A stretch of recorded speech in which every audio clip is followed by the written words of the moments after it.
Cool. Well, the new album, Cleopatra, is only a few days away now. Yep. I had to listen to it last night. It's very impressive. Very, Thank you. very, very good. I mean, I saw the trailer for the album a few months ago when it dropped, and I thought, that could be interesting, but I didn't think too much about it. And then when I heard the album itself, I was like, shit. Because there's so many different elements. Obviously, there's the symphonic side, the progressive side. There's like a power metal influence as well. It's very, very interesting album. So first of all, congratulations. Appreciate it. Thanks. Thank you. You're welcome. That's great to hear. That's the feedback you were looking for. But I've noticed as well a lot of the reviews so far have been pretty much universally positive as well. So that's a good sign. Yeah, absolutely. Yeah. Can you explain a little bit about the title of the album? Is this a concept album based on Cleopatra, or is it just kind of the song you liked best? A little bit of both. It's not a concept album in its entirety.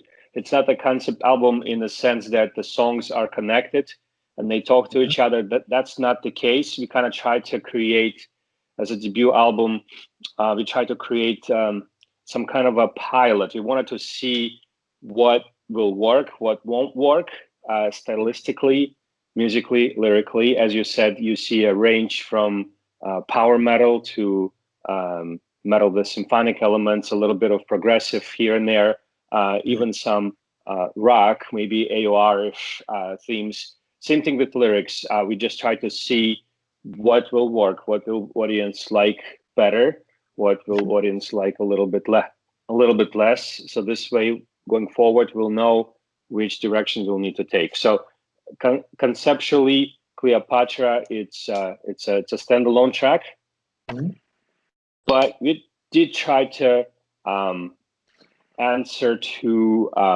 all the events that are happening in the world. Like one of our songs is about preservance of nature. That's our closer of the album. Cleopatra talks about the majestic times of the past. There's another song, Stranded in Bangalore, actually another single of ours that came out or became available online a couple of weeks ago. That talks about India, and Bangalore is one of the bigger cities in India. So we kind of try to be geographically diverse and historically diverse. So I hope that answers the question. Absolutely. And I was actually going to ask about Stranded in Bangalore as well, because that's a really good topic to approach, because I think India kind of gets overlooked a lot with a lot of the struggles they have. And I mean, a few months ago, they had like the largest labor march in the history of ever, basically, but it didn't get covered in Western media at all. So, yeah, I mean, I must admit that when I saw the title, I thought maybe it was a song about you did a show in Bangalore and got lost or something. So, hopefully one day. Well, of course, you've also just recently released a lyric video for the song Your Majesty Sadness. How well do you think that song represents the album as like a first taster? I think this is a great introduction for someone who's not familiar with Everdawn. Yeah, because we wanted to let the audience know what we're going to sound like on the album, what they will find. We wanted to make a good introduction, good impression, of course. So introducing the melody within the song, structured themes, layers, excellent guitar work of our guitar player, Richard Fisher, excellent vocals of Alina. Very excited about collaborations with Thomas Vikström from Therion. So we felt that this song would probably represent as well. If somebody had to ask the question, what is Everdawn? Who are these guys? What do they do? What do they sound like? Well, this song probably sums it up this is us. This is our melody. This is our songwriting. This is our representation. Very good. And obviously having Thomas on the track as well is a good way to kind of catch people's attention. How did the collaboration come about? We've met Thomas, and we actually toured with Therion a couple of years ago to support them as Midnight Eternal. Yeah. Before we changed the name of the band, we did a couple of tours in 2015 and early 2018. Yeah. So Therion tour was a great success. We had a good time. We learned a lot. We played numerous shows, including Great Britain, rest of Europe. It was fun times. And obviously we were discussing things with Therion's band members, and we did ask Thomas back then if he were to do a song together in the future, would he be interested? And he said yes. So for us, it was just a matter of time when the opportunity presented itself. We reached out to Tom, and he turned it around quickly, and yeah, it was great. It was great. It sounds amazing. Cool. So that's how it came to be. Nice. I was going through your Facebook to try and find like as much information as I could, basically. And I noticed like throughout all of last year, basically, there was recording updates and this kind of thing. Did it take quite a long time to record this album, or were there just kind of a lot of obstacles stopping you from finishing it, so to speak? Great question. So the album was recorded in 2019 and mixed and mastered in 2019. 2020, unfortunately, with the COVID situation, it delayed things. Things for the entire industry, including the label, including the promoters, and everything. All the supply chain, everything was pretty much was put on hold at one point, and then very slowly started to crawl back into life. So the delay was largely due to COVID. We were also needed to finalize things with the label. We needed to create the artwork. We needed to complete all the logistics. So that's why it took a little bit longer to release the album. But the album itself was written, recorded, and produced in 2019. Wow. Were you still going under Midnight Eternal when you recorded the album? That was the intent. But by the time we finished everything, we had no choice but to rename the band to Everdawn from Midnight Eternal. Okay. And in doing so, basically, why the question I was going to ask is why choose the name Everdorn? What was about Everdorn that you felt was a powerful name?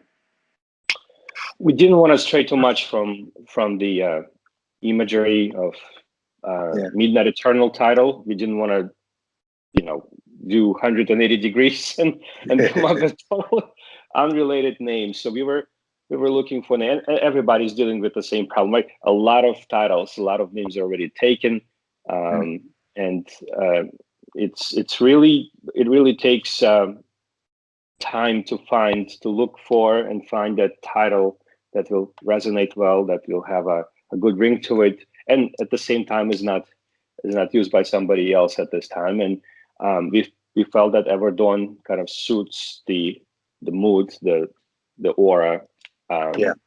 It's a logical progression, if you will, from Midnight Eternal. Yeah, and it's a memorable name as well. It's punchy. Thank you. It sticks with you. Yeah. We mentioned the artwork before. It is really cool artwork. It's very again, it reminds me of bands from different genres. Who did the artwork for this? Gyula, the artist from Hungary. He does a lot of work for power metal, classic metal bands. I know he did some work for Stratovarius. So we were when we were approached, well, I think it's our management company that approached Gyula. We were looking for a good artwork for Cleopatra. It was very important for us to enter the to make a proper entry to the genre, to the world. Artwork is important. We felt that artwork, not only that it talks to the album, it also talks to the audience. A lot of people still have, they like to look at the visuals first, right? They see the album, it doesn't look well, there are chances that they won't even listen to the album itself. And at the same time, they see some groundbreaking stuff going on with the artwork. It catches their attention, it catches their eye, and they more likely to at least give it a listen. So we felt that it was almost a necessity for us to get this done right.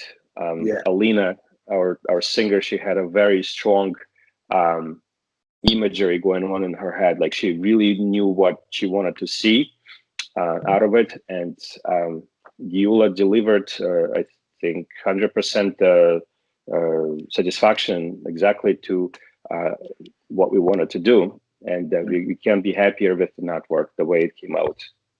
Yeah. It's a really strong image. You know, it's interesting because it's one of those that you look at it and you know it's going to be a metal album, but it's also very majestic and very grand. So it sums up the band and the album well, I think. Thank you. That's what we tried to go for. Mission accomplished. Now, for this album, you've signed with Sensory Records, I believe it's right. Yeah, Sensory Records.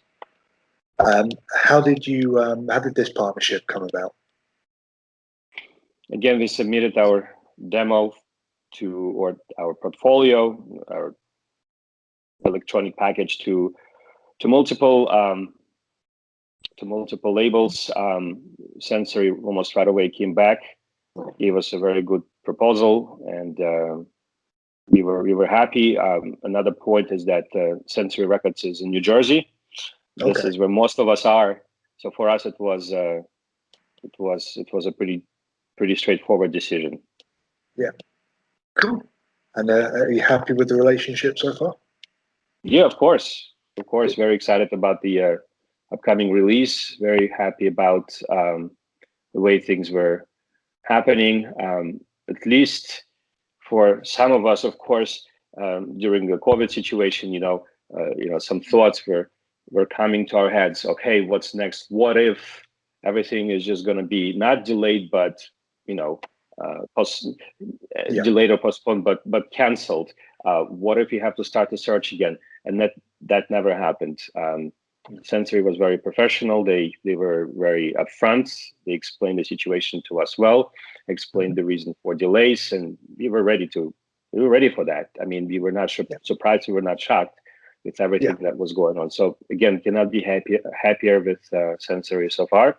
And hopefully, once the album is released, they will help us to deliver the message around the world, and hopefully we'll see some fruit of our labor. But I hope so, because, like I say, this album is so good that it deserves all the attention it gets and more. It's really, really impressive. I mean, I hesitate to call it a debut album because of the previous Midnight Eternal album, but at the same time, it is Everdorn's introduction, so to speak. So yeah, it's already like a very, very strong contender for debut album of the year, and I don't think many debuts are going to top this one. To be honest, this is a really, really, like I say, impressive is the word. Okay, that's very good to hear from you. I appreciate it. No problem, Boris. Thank you very much for taking time to speak to me today, mate. I really do appreciate it, especially getting up in the morning to do it. That's very cool of you. Oh, you're totally fine. You're totally fine. Cool. It's a perfect time for me. Okay, excellent. Cool. Well, enjoy the rest of your day and good luck with the album. Thank you so much. No problem. Thank you, Oliver. Have a great night. You too. You too. Bye.